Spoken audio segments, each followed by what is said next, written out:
All right, and we are live. Very quickly, I'm going to just explain what this is. This is a new feature where we're going to take and do live reviews. Now, who does that? Well, I do. And the reason for it is it's a community-based channel. And I feel that your input, taking some questions during the review. Have you ever watched a review and then you come out of it, wow, I wish I knew about this. I wish I knew about that. I wish I knew about this. Well, I have the rule book right here.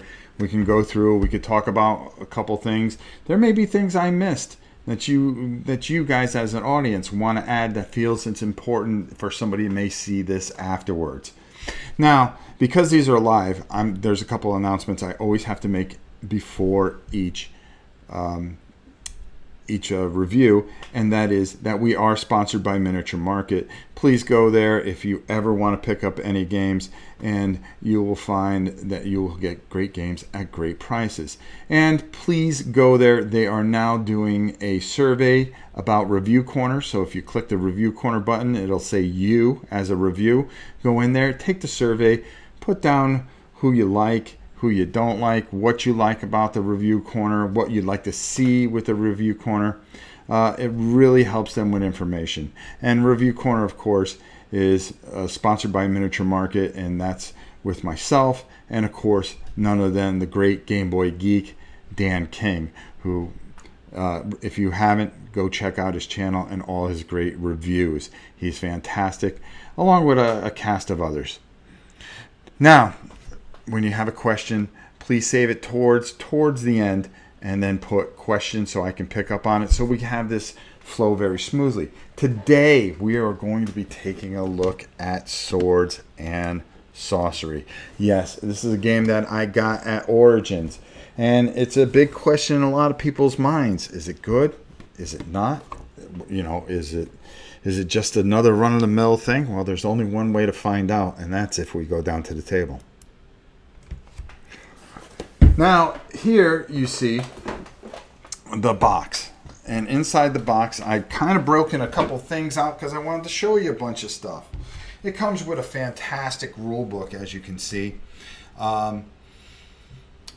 There's a lot of information here. They break down everything, and like I said, I'm not going to be able to cover everything, but I'll try to answer the best you can. I'm going to put the rule book over by my seat, so at the end of this, when I give you my final thoughts of it, that we'll be able to maybe look something up that maybe I missed, or maybe something that you had a question with.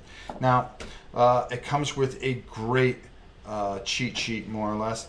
Tells you a little bit about everything, breaks everything down for you. Really, really nice and very detailed. Here is the meat of it, okay? The Book of Secrets. What happens is as you go through this, there's going to be certain chapters that is going to ask you to read inside this book here. And there are different things, different events that are going to happen and stuff. I'm not going to ruin it for you. I'm not going to tell you about it. I'm not even going to show you how this all works as far as how this book interacts. I'm going to let you discover it, but I will tell you this.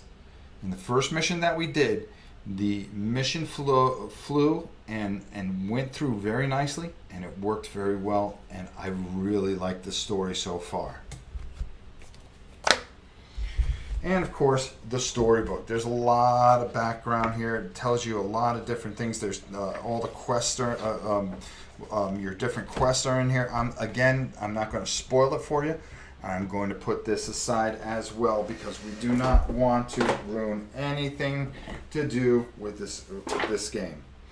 Now, it comes with a cast of characters. As you can see, we have an elf, but there's two sides to it. There's a good elf. There's a bad elf. You know, your warrior girl, your evil warrior girl, your thief, spellcaster. And of course, you can't play a game without a dwarf. I'll let you guys guess who Sam was. See, I didn't even have to say anything, did I? Sam and I played this that Saturday night. We were very, we really went through it. It's a little tough to get going first, but we'll talk about that a little later. The tiles are absolutely gorgeous. Some great artwork. You get a good bunch of them, as well as a bunch of counters, which I'll explain some of these. Some big rooms. Everything is two-sided and works out pretty well there. So let's just put this aside a little bit. Like I said, we're going to be live. We're going to try to do these things live, and we're going to have some fun with it. Inside is the miniatures. Now, I've got the heroes down on the ground here. I'll show you them soon enough. But for Ares, now Ares, as far as I'm concerned, has not made great miniatures. These are decent, and they're pretty detailed, and they're a lot better than anything they've done in a long time. I really feel that here you have some really nice things that you can paint up, and I do suggest painting them. But with that said, okay, these bases are color coded, so you're going to want to make sure that you have green and reds in there and blues, because it all plays into how the characters are. So let's move this out of the way. There we go. Now, what I didn't show you is it comes with different doors. You can actually go buy the door set. I really suggest it. It's a nice touch. You don't need it. They come with doors and treasure chests, but I really suggest it. Now, the way this works, it works in a bunch of different phases. There's a time phase, a battle phase, which is connected with a hero phase, an event phase, okay? And then it starts all back over again. You don't have to go in order. So if there's a first player, you do not have to go in order at all.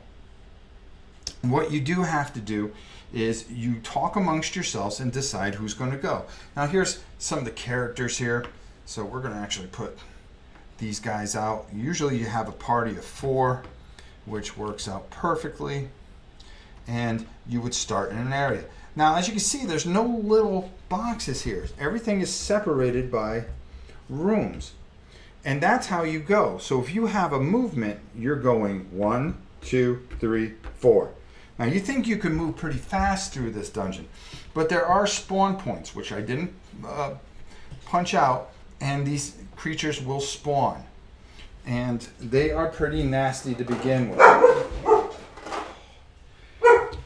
And what they're going to do is really give you a tough time. Again, we're live. But as always, it is always an adventure in my house with dogs. Now here, we have a couple of guys, goblins here. And let's just say we're right here. And you decide that, well, I only want to move 1 square. Well, those goblins are going to react because they're going to see you, and they are going to come right upon you depending upon their movement. Now everything is run off these cards. They are run off an AI. So say if there's goblins and there's different colors of goblins, because there's different levels of goblins, and they all have these cards associated. So when you pull out and decide, okay, well, these goblins are going to spawn out of this particular point. What's going to happen is one person is going to control these goblins. So they're going to roll for the goblins. Okay? So what you do is you roll, and it'll decide what this particular movement is, what their actions are. But that's during the monster phase. Let's not get too far ahead of ourselves. Each hero has a dial, okay? And this one's on level 1. So hopefully you guys can see it. Yeah, those dogs do like to be on air. But to the left here where the heart is how much health you have. So you start at level 1, and you start with 6 health. You can do 1 attack, which is a fist beneath it.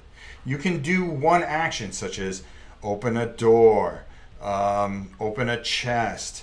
There may be some kind of special action that will let you do some kind of magic or something. And then, of course, there is an ability where you can actually use one of your abilities. As you level up, you will continually get stronger and stronger. As you see, your health goes up, your attacks go up, and you just become a lot fiercer and nastier. That's the best way to put it.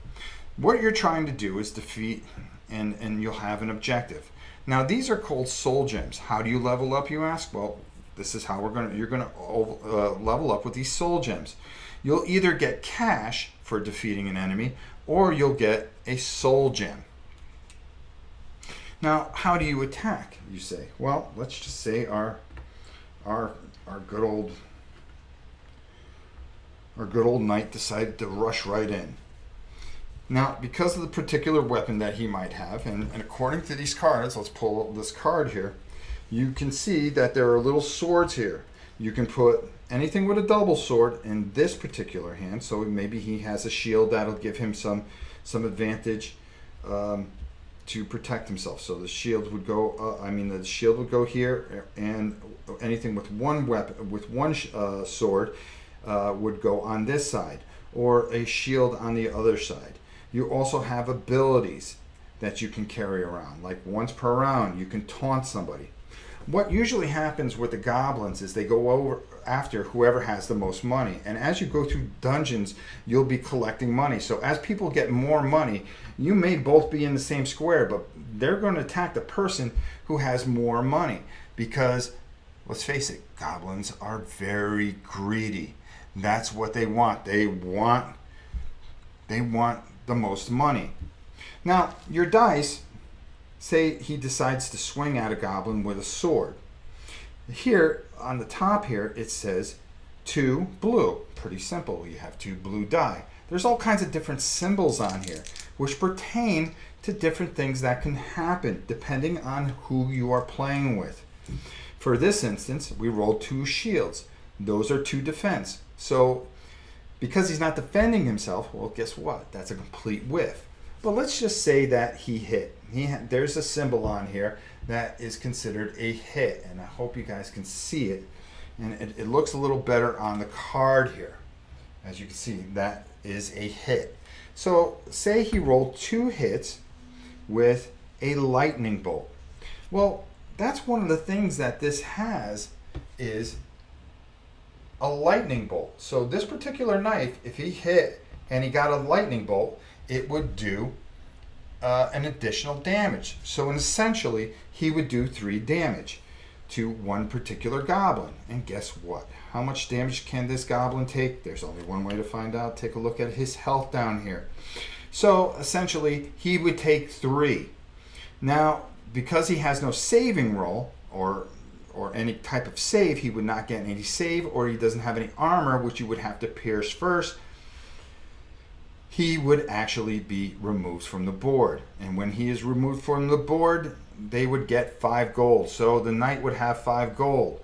So if he decided to attack, of course, as we've said before, goblins are greedy. He would go after the guy with the most gold. Now, in this situation, this is an overrun, or oh God, how do they call it? It's not an overrun, so forgive me, just bear with me. Again, we are live. It is considered dominating an error. If you're at least twice the number of figures, so there's 1 figure here, and we have it dominated, so it's 2 to 1, you get an automatic hit on that guy. So when you roll, of course we missed, but we did get 1 additional hit. So we would put a hit token on that particular creature. Then, of course, the creature would get to attack back and react, and he would pick and he would roll whatever dice he has. He has claws, which are 2 red, so he roll against, and of course he gets 2 hits and a lightning bolt. He has nothing that would, let's see what a lightning bolt does. Let's just make sure that I don't screw that up. No, he has nothing that enhances with a lightning bolt, so actually he would particularly do damage. But our buddy here does have a saving throw, and he gets to roll, I believe it's 2 dice. So he would roll 2 blue dice, and since I'm so good at shields, guess what? He would block 1 of those and 1 would go through, so we would put a wound on him. Now, there's different types of power cards, and there's tons of different things. But this is a story-driven game, and it's very, very story-driven. Even to the point where these event cards play a big part. Day and night plays a big part in this, which is something really unique. Now, a way a card is played, the first one goes, the first card is played, and you would read the event. That would affect for that entire turn. Then it's every other turn. So you would turn over the card on top, do a turn, and then the next turn, that card would come in effect, and whatever it says would affect that entire round. So these event cards affect every other round. They can be quite devastating because sometimes they give pluses to these guys or add defense to these guys. They allow them to do nastier things, or it tells you to spawn at every spawn point. Now all of a sudden you got a whole bunch of guys bum rushing you. Now, your guys don't die. That's right, they don't die. They get killed, but they resurrect. So say you're pretty far in the dungeon, and let's just for sake say that we're all the way over here, okay, and one of our characters dies. So the night falls. Well, he is allowed to resurrect on the next turn. And that's during your time phase, your beginning phase. You do all your effects cleanup. Apply any damage that, and say you were poisoned or something, you would apply all that. Refresh any power-ups. So if you used any kind of power cards, you can set them straight. I know we can't say that word, but there you go. Power cooldowns. If you used any powers, we can turn it back 90 degrees. Resurrect. This is when he would get up and he would have to come all the way back to the beginning, come back to life, okay, basically come back in the form of the body, and then try to catch up to everybody. That can be devastating because you're trying to beat all these cards. If these cards run out, usually that's the end of the game. If everybody is KO'd or killed, okay, that's the end of the game. If they're all souls and they all go back. Doesn't mean that your adventure ends. They just go back. You failed that particular quest. You would read what happens in the Book of Secrets, and you can continue to move on. The treasures are just absolutely fantastic. You really do get some great stuff, and there's a ton of treasure cards. This has a lot of replayability. I think the uniqueness of the dice, adding different powers and different things, really jacking yourself up. I like the dials as you move up, you progress. The way you do that is as you kill things, you get those soul tokens, which I just had here not too long ago. And, oh, here they are.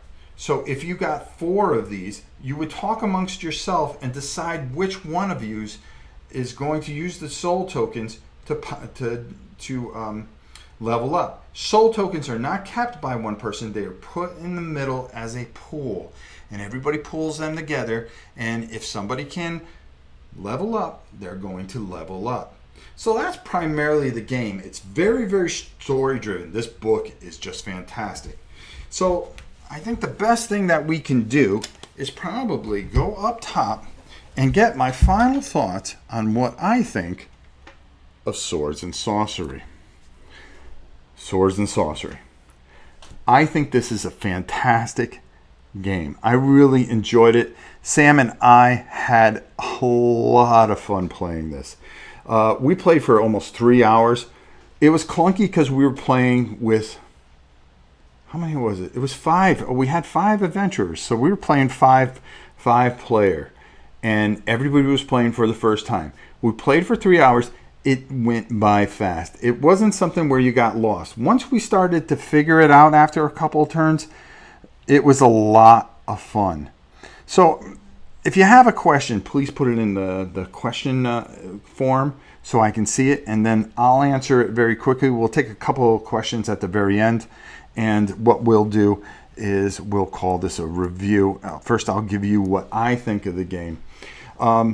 I really like these dials on how you keep everything, keeps everything nice and neat, and on the other side is the dark side, of course. The AI works very well with the monsters. It's not a pushover. It really really pushes forward and really gives you a lot of different, it really challenges you. You look at the map. The map may look small when you put it together, and you say, "Oh God, we move by square. We're going to just roll right through this." Well, it doesn't work that way. You start going, and if you get too far ahead, you're going to get chewed up. So you're trying to work together, and this is where the togetherness component comes in, where you work together for a common goal and work your way up. But you get, if you're not playing together, you're gonna get beat down, and you're gonna get beat down pretty quickly. You want to protect the guy that has the most gold, but also you want to get some gold for yourself because you get to spend it and upgrade your character for the next adventure. So you can buy certain things at the store. There's just a lot to this. It's fun. It's clean. It's it's a little bit of a learning curve, but once you start getting it, you'll really enjoy this. All right, game line 146. Question: do the enemies use the loot like Massive Darkness, or is it just receiving loot after they are killed randomly? Do the enemies use the loot?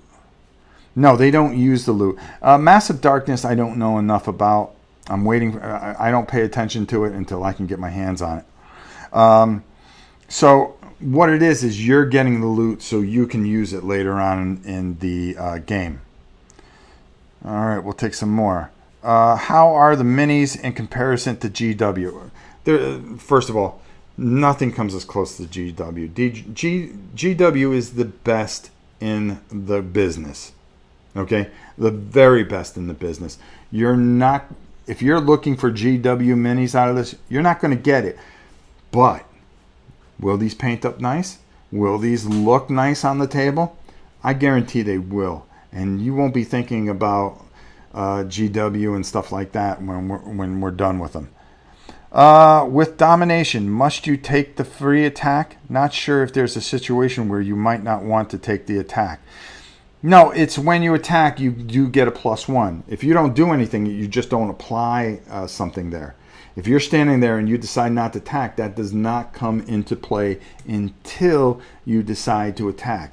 And once you attack, then you add that +1. When does Swords and Sorcery release retail? It should be, I would say, next week. I wouldn't be surprised if you saw it next week. They had a lot of them there at the Ares booth. Everybody was buying them except for Mark Street, who decided to get one for free. Kidding. Been hearing end of July or August. Really?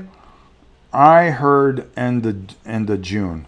Question: will you do a similar review for Dark Souls after your live play? For now on, I'm going to say 90% of my reviews are going to be live. Okay, and I will put them up ahead of time. They will be put up in half-hour intervals. We will spend anywhere from 10 to maybe 20 minutes, depending on the game. We'll talk about it for a little while. I'll stop, shut it down, then we'll go on to the next feed.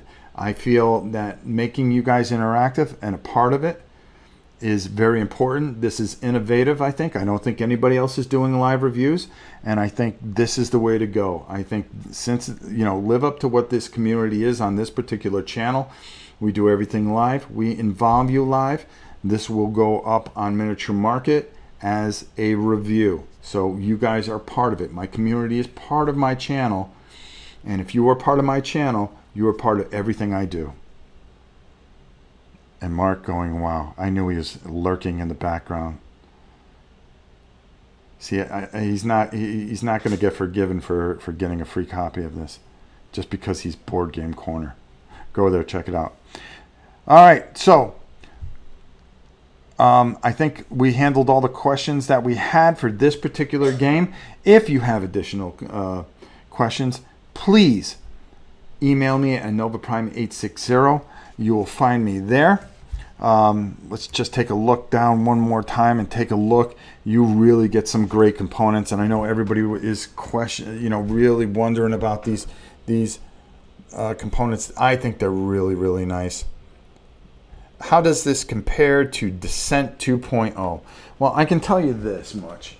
All right, Descent's a lot deeper, as in the fact that it has so much expansions behind it, and it has a lot behind it.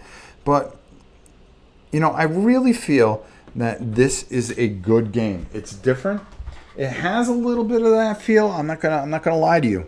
It does have a nice feel for a dungeon crawl, and it does have a little bit of a Descent feel. But in a lot of ways, it's very story driven. It's a lot different. I think this is a great.